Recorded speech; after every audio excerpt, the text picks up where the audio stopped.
The first report we wrote at CCDH, the only report that I ever wrote every single word for, was a study called Don't Feed the Trolls.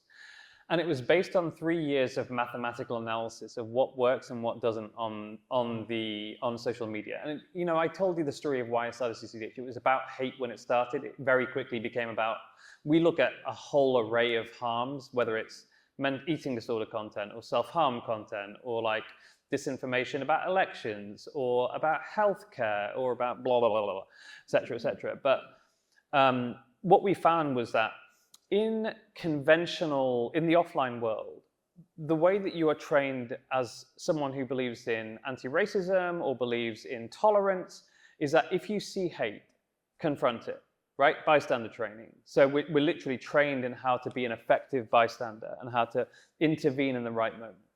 Turns out that on social media, if you intervene, if you engage with a piece of content, you amplify it. And that single change in Tara says something wildly racist about British people. I stand in front of her and go, that's wrong.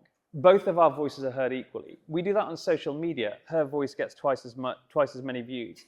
15 people confront her. Each of their voices are drowned out by the algorithmic amplification that's given to her voice. And that unique change to the algorithm is, and the way that what information is promoted and what isn't, is in my view, is fundamentally changing not just what information we consume, but also our politics, also our understanding of science, of each other, of ourselves, of our bodies, of everything in our society. So that reminds me of the algorithm candidate that we were talking about. Yeah.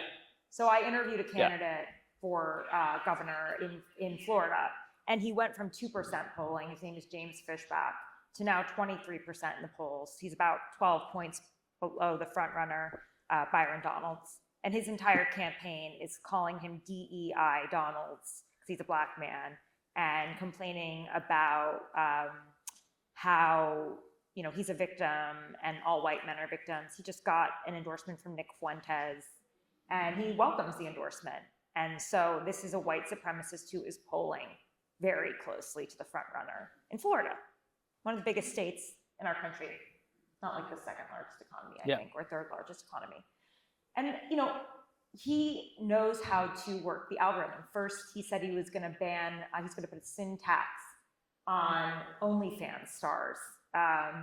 He obviously puts out a lot of racist, provocative content against this African-American candidate who is in the front runner. And, I interviewed him, and there was a part of me that I know that my core audience does not really like to hear from Republicans. And I made the argument, and I always do, that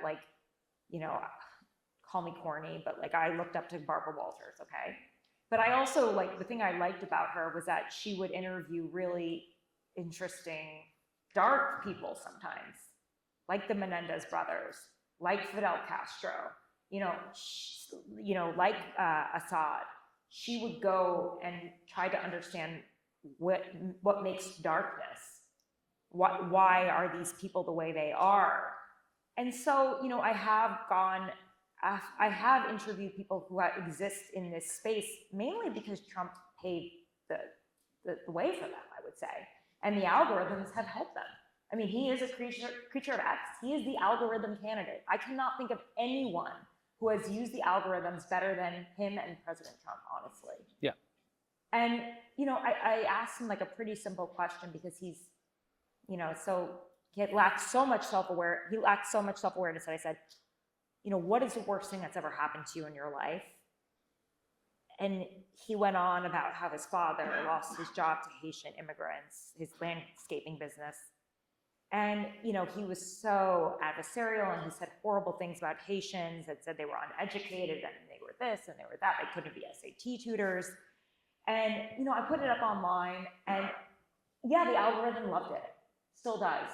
But my comments are all against him.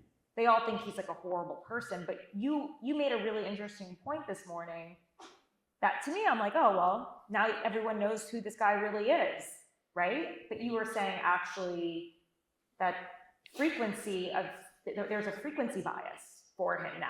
that I may have created unknowingly, and I didn't know that. So bad actors literally write about this. Andrew Tate's, everyone knows Andrew Tate as being the misogynist dude, the kind of guy who talks about choking women. Like if a woman speaks back to you, grab a machete and tell her who's boss. Like a very, very dangerous man in terms of his rhetoric and the things he believes and the things that he wants boys to do to girls. He will cause violence. He has caused violence. He is himself a violent man. He says, you know what? You need a third of the people that follow you to absolutely hate you because they're the ones who give you the engagement that pushes you up the algorithmic league table. In that first report we ever wrote, Don't Feed the Trolls, which is 7 years old now, from September 2019 is when it was published, we actually found far-right playbooks. So we found neo-Nazi playbooks, and they had a playbook for how to weaponize social media to maximize their reach. And they said, basically, you need to say the wildest things possible, because then when all the sort of the normies come and start engaging with your content, they're going to make you more visible. And all that matters is visibility, because with visibility comes normalization. With normalization, the Overton window shifts and we become the new norm. We move from the fringes to the mainstream.